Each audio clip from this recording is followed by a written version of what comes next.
Batman would never hit a defenseless woman. Funny. I don't have that problem. They said gonna be breathing out of both nostrils this season.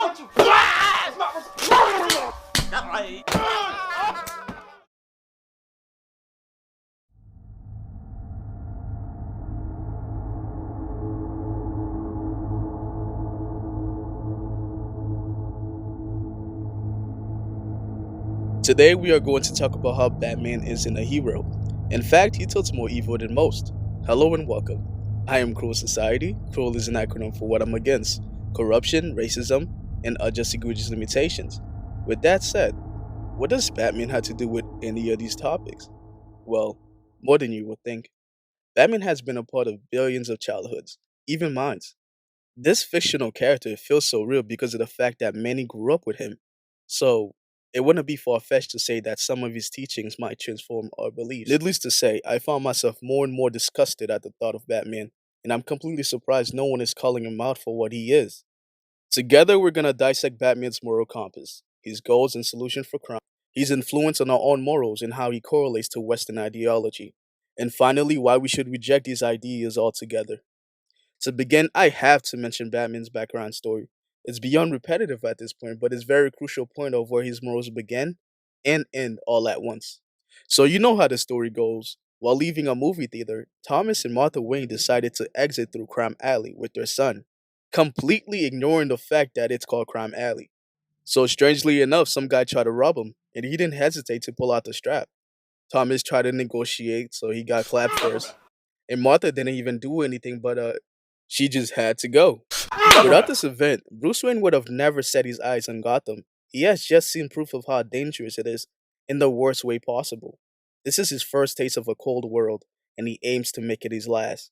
From that point on, before going out to avenge his parents, Batman made himself one rule, one moral standpoint: do not kill. And with that, Batman started using his parents' vast amount of wealth to take matters in his own hands. The criminal, oblivious to the fact that he just woke up Gotham's worst monster, the Dark Knight. Something awakened in Bruce, and that's something most would say is a hero. I would disagree. The no killing rule is Batman's biggest moral standard, and it's clear he made these rules from seeing his parents getting murdered.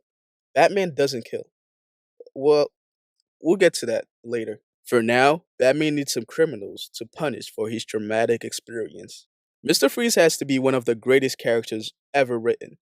And I don't really feel comfortable with his label as a villain. Let me tell you why. All of Batman's villains are interesting, and at certain points, they carry the story more than him. One of those characters is Mr. Freeze. Victor Freeze grew up a genius and found himself a cryogenic expert in Gotham City, only thanks to Ferris Boyle, who ran secret cryogenics experiments using his company GothCorp and hired Mr. Freeze to work on them. Everything was great until his wife Nora grew terminally ill. Running out of options to cure her, he started using his company's equipment to better results. He froze her in a capsule to slow down the terminal illness until he finds a cure. While attempting to cure his wife, Ferris Boyle, his manager, walked in with police by his side and demanded Freeze to stop this all at once. Get away from that equipment! Shut this stuff down. Stop! This is my experiment! Your unauthorized experiment. I ordered funding suspended weeks ago. I'm already $3 million in debt thanks to you. You can't stop it now! My wife is in there! So bring her out. You can't interrupt the process now! Open it. It's her only chance! This is my equipment! Mine! I have every legal right to use it or not use it as I see fit. I say this project ends now! Victor Freeze didn't hesitate to grab the strap. No! Stay away from her! Murderer! Victor, I'm sorry. I lost my temper. It doesn't have to come to this. We can talk. Oh! Oh! Get out! Get out! He kicked Victor in the equipment he was trying to protect in the first place. Like, what? Why? And the police did nothing about this, just stared and ran away when they saw some frozen heebie-jeebies. They didn't even react when Victor grabbed their gun. Who are these clowns? Mall cops?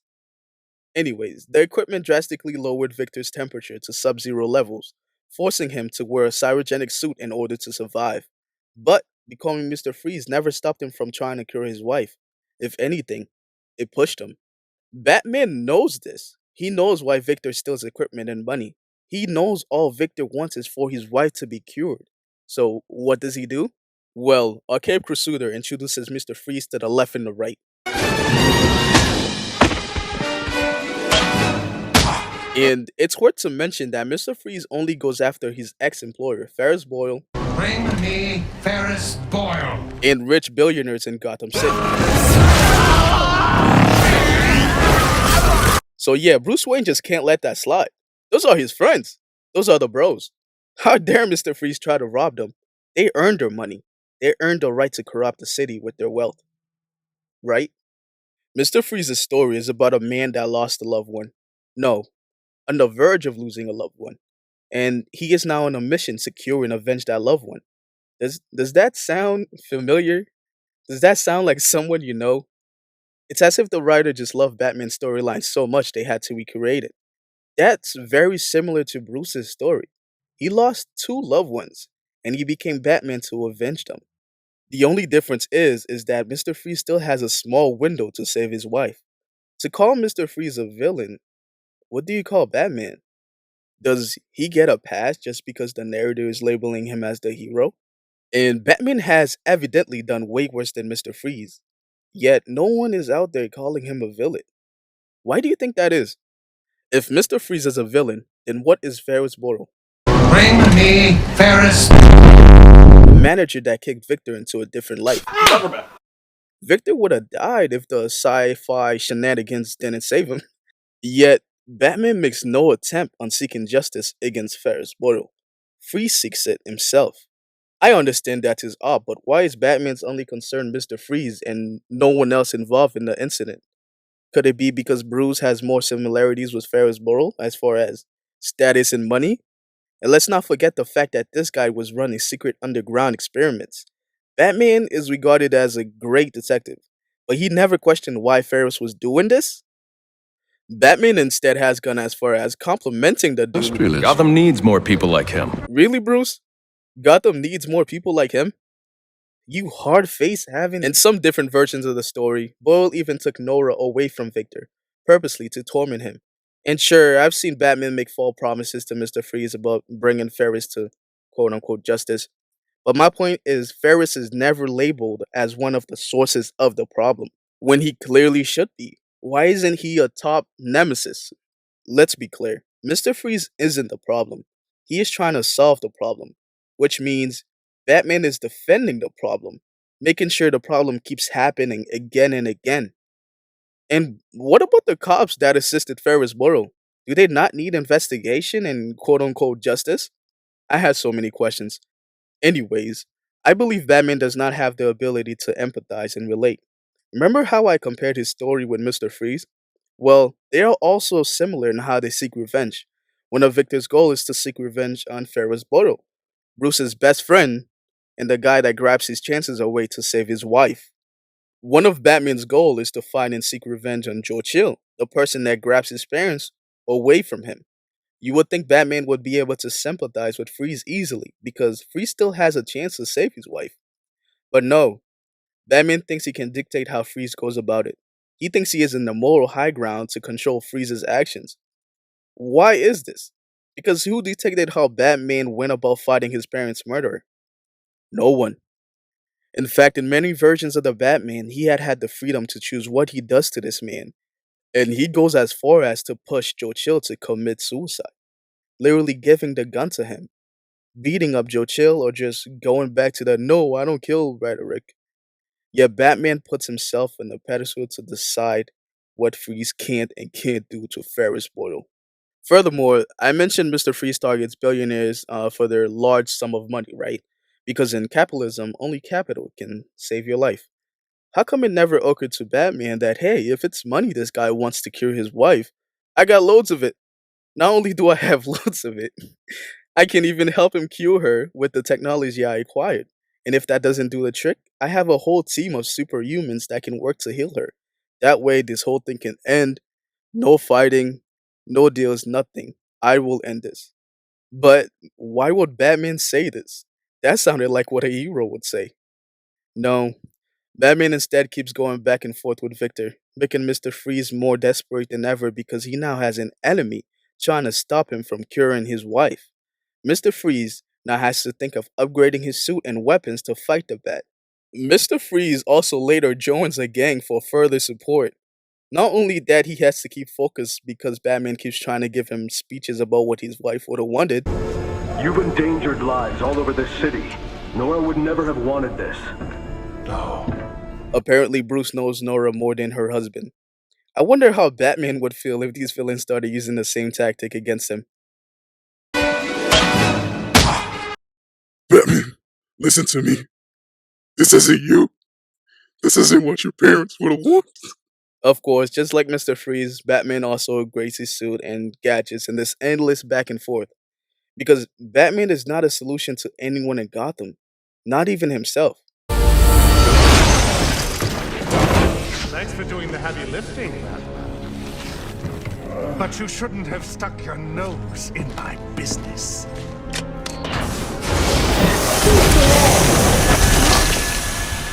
What the? Oh wow, what a surprise, Bat. First boy was behind this all along.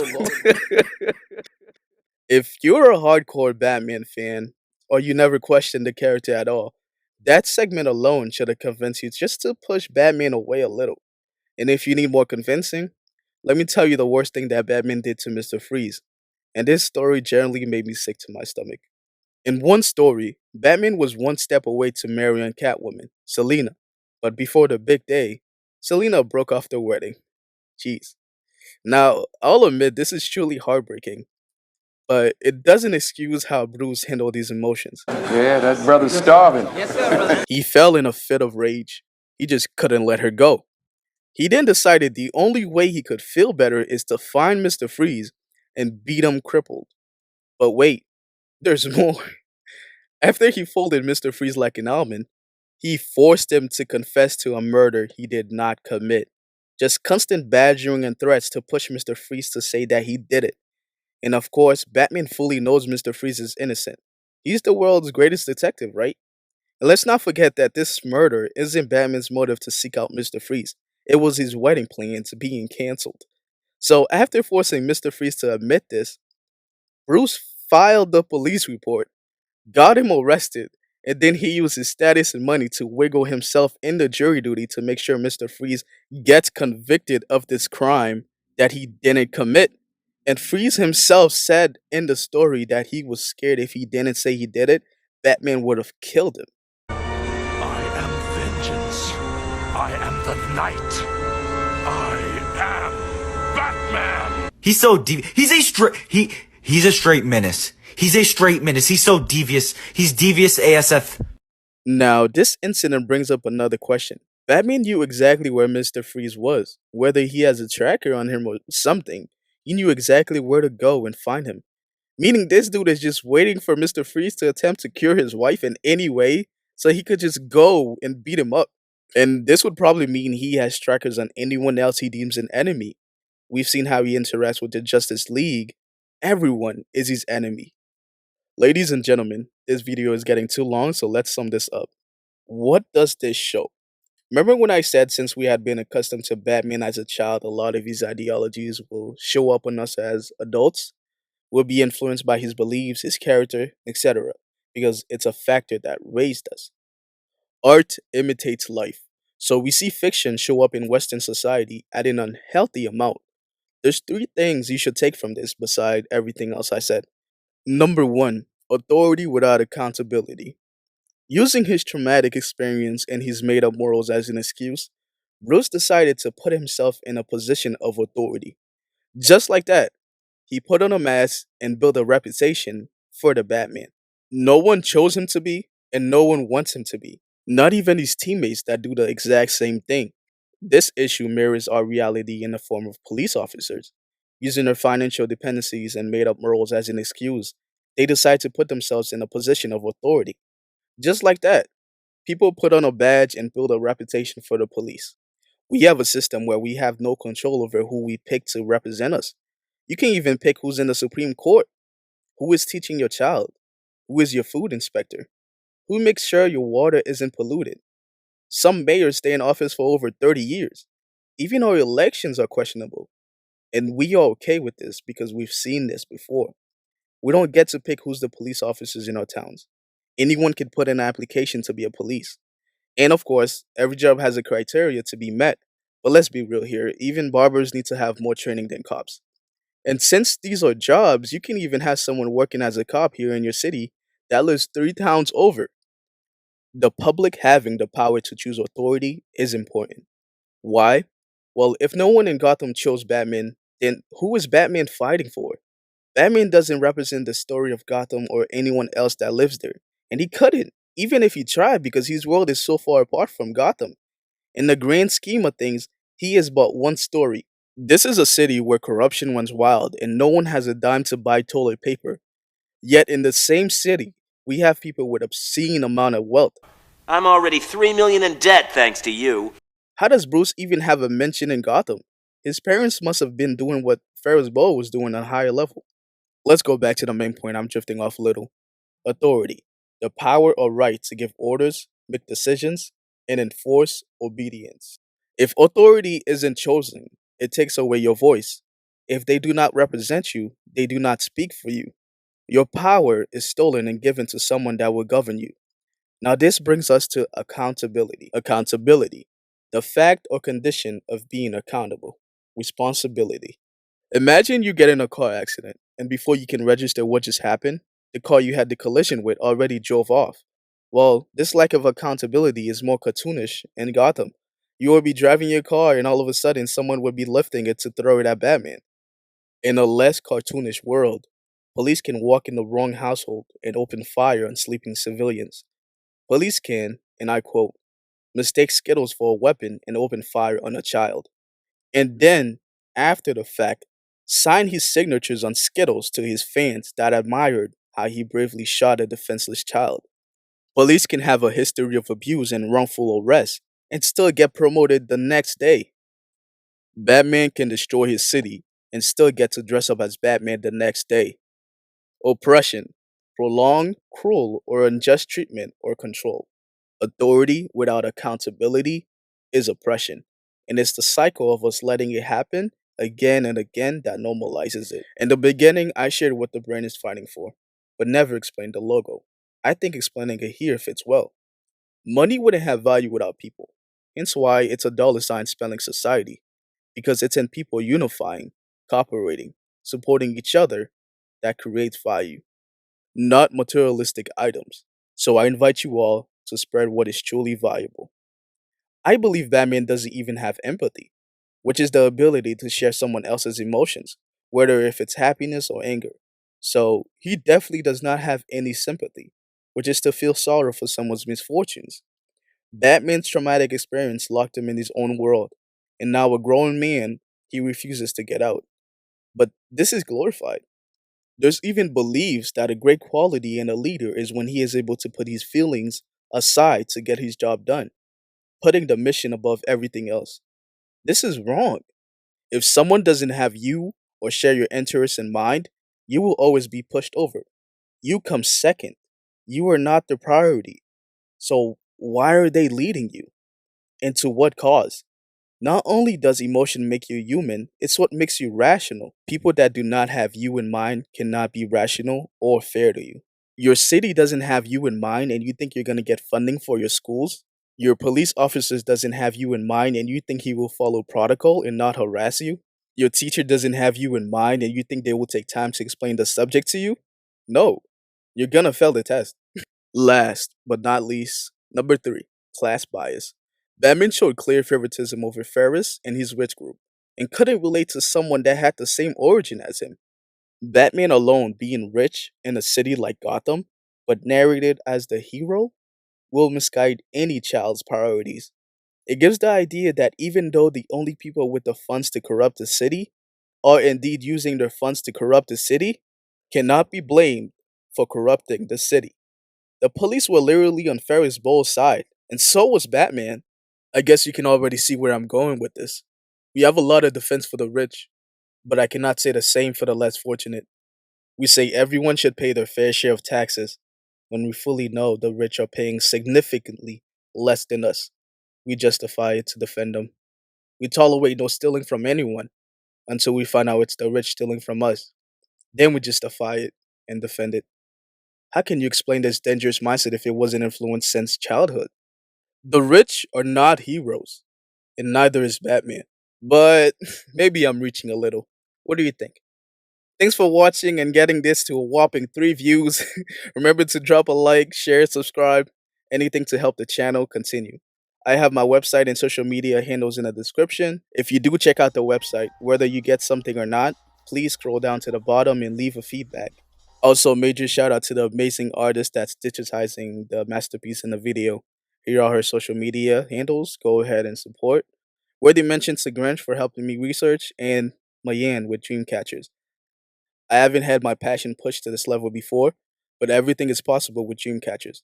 Mr. Adrian and Alexis Major have supported me more ways than one, and Mayan is the best mentor I could ever ask for. With their help, I am able to push my brain further and provide you with this video. Thank you. And remember, spread what is truly valuable.